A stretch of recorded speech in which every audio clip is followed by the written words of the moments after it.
ओम नमो भगवते वासुदेवाय नमः। प्रतिवर्ष हल षष्ठी या हल छठ पर्व भाद्रपद कृष्ण षष्ठी तिथि को मनाया जाता है। यह पर्व कृष्ण जन्माष्टमी से 1 या 2 दिन पूर्व पड़ता है।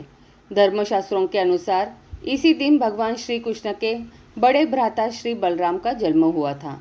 इस दिन को चंद्र षष्ठी, बलदेव छठ और रंधन छठ षष्ठी भी कहते हैं। माताएं अपनी संतान की रक्षा के लिए यह व्रत करती है।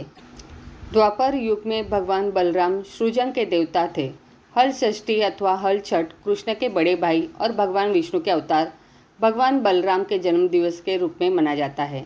इस हल षष्ठी व्रत करने तथा कथा सुनने से संतान को लंबी आयु तथा सुखी जीवन का आशीर्वाद मिलता है। यह व्रत रखने से बलराम यानी शेषनाग का आशीर्वाद प्राप्त होता है।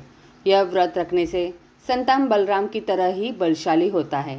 संतान की रक्षा के लिए यह व्रत अधिक महत्वपूर्ण होने के कारण पूरे मन से यह व्रत करने से संतान के जीवन के कष्ट नष्ट दूर हो जाते हैं। इस व्रत में हल की पूजा करने का महत्व है। हल छठ के दिन हल से उत्पन्न अन्न और फल नहीं खाना चाहिए। इस दिन भैंस का दूध पूजा में उपयोग में लाना उचित रहता है। इस दिन सत्य वचन बोलना चाहिए। धार्मिक मान्यता अनुसार इस दिन श्री कृष्ण के बड़े भाई बलराम का जन्म हुआ था। अंततः महिलाओं द्वारा व्रत उपवास रखने से पुत्रों को लंबी आयु और समृद्धि प्राप्त होती है। आइए सुनते हैं हल षष्ठी की व्रत कथा। प्राचीन काल में एक वल्लीन थी। उसका प्रसव काल अत्यंत निकट था। एक ओर वह प्रसव से व्याकुल थी तो दूसरी ओर उसका मन गौ रस बेचने में लगा हुआ था। उसने सोचा कि यदि प्रसव हो गया तो गौ रस यूं ही पड़ा रह जाएगा। यह सोचकर उसने दूध दही के घड़े सिर पर रखे और बेचने के लिए चल दी। किंतु कुछ दूर पहुंचने पर उसे असहनीय प्रसव पीड़ा हुई। वह एक झरबेरी की ओट में चली गई और वहां एक बच्चे को जन्म दिया। वह बच्चे को वही छोड़कर पास के गांव में दूध दही बेचने चली गई। संयोग से उस दिन हल षष्ठी थी। गाय भैंस के मिश्रित दूध को केवल भैंस का दूध बताकर उसने सीधे साधे गांव वालों में बेच दिया। उधर जिस झरबेरी के नीचे उसने बच्चे को छोड़ा था उसके समीप ही खेत में एक किसान हल जोत रहा था।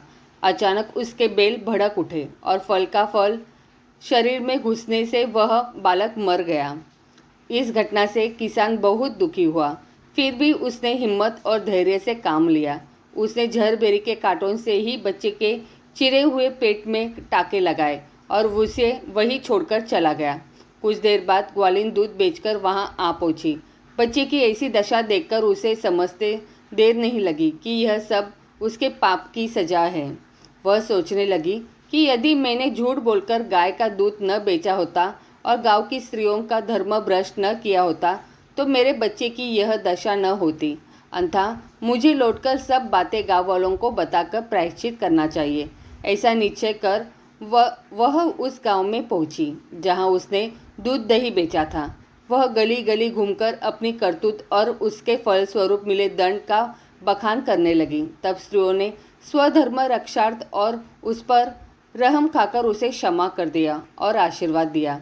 बहुत सी स्त्रियों द्वारा आशीर्वाद लेकर जब वह पुनः झरबेरी के नीचे पहुंची तो यह देखकर आश्चर्यचकित रह गई कि वहां उसको पुत्र जीवित अवस्था में पड़ा है। तभी उसने स्वार्थ के लिए झूठ बोलने को ब्रह्म हत्या के समान समझा और कभी झूठ न बोलने की प्रण कर लिया। आइए सुनते हैं बलराम के जन्म की कहानी।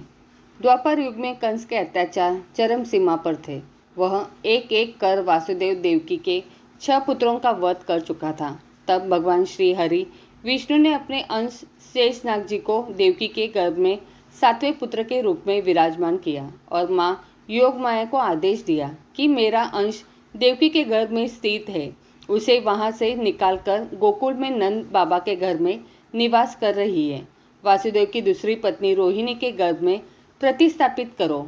मैं स्वयं 8वें पुत्र के रूप में देवकी के गर्भ से जन्म लूंगा और तुम यशोदा के गर्भ से पुत्री के रूप में जन्म लेना। तब योग माया ने देवकी के 7वें गर्भ का आकर्षण कर उसे रोहिणी के गर्भ में प्रतिस्थापित कर दिया।